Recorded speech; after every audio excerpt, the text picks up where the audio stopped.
مع الكابتن يونس عليوي لاعب نادي الباطن وهداف الدرجة الأولى، مساك الله بالخير. هلا والله، مسيت بالنور يا هلا.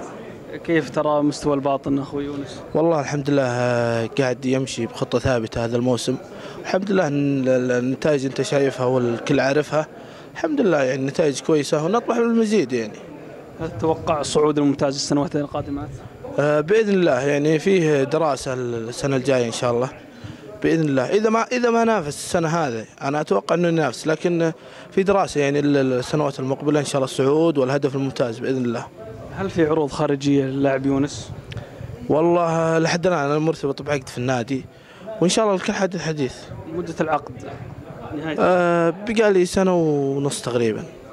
شاكرين لكم أخوي. الله يخليك، شاكرين لكم صحة الحفر وصراحة نفخر فيكم في كل محفل موجودين هنا، والله يعطيكم العافية والله يقويكم. الله يعافيك.